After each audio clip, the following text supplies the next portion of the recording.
Lord, alam kong bibigyan mo ako ng blessing sa araw na ito. Panginoon, salamat sa bagong araw. Salamat sa bagong mga bagay na ibibigay mo sa akin. Salamat sa mga bagong oportunidad na ilalagay mo sa aking araw ngayon.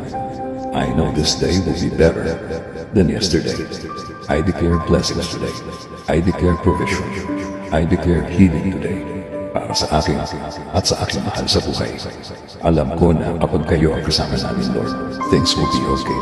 Alam namin na magiging tama at tahimik ang lahat. Alam din namin na kasama namin ang proteksyon sa araw nito. Proteksyon sa mga bagay na gagawa ng problema sa aming buhay.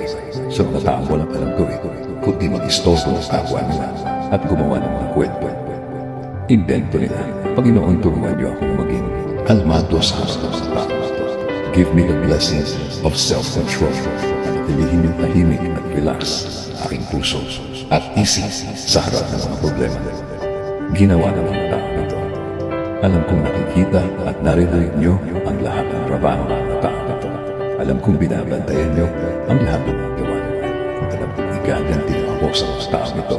At alam kong may timing niyo ang lahat. Sa ngayon, sa araw na ito, ako magkukonsentrate. Sa araw na ito ako magfo-focus. Alam kong marinisip ko ngayon ang inyong kabutihan. Alam kong aalagaan niyo ako sa araw na ito. At alam kong mararamdaman ko ulit ang inyong blessings niya. Kahit na maging mahirap ang araw na ito, sa magandang plano mo ako titingin.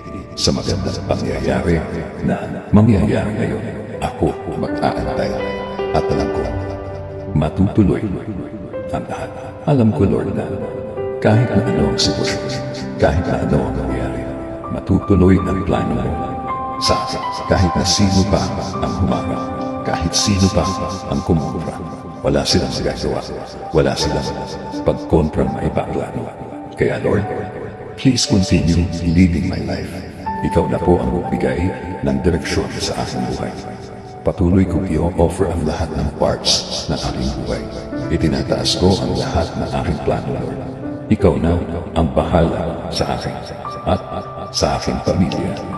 Panginoon, ipinagdadasal ko din ang aking bayan, Lord. Ikaw na din ang mag-alaga at magbigay ng guidance para sa aking bansa. Ikaw na din ang magbigay ng wisdom para sa lahat ng aming leader sa bansa, para sila makapaglingkod ng tama sa lahat ng Pilipino. In Jesus' name we pray. Amen.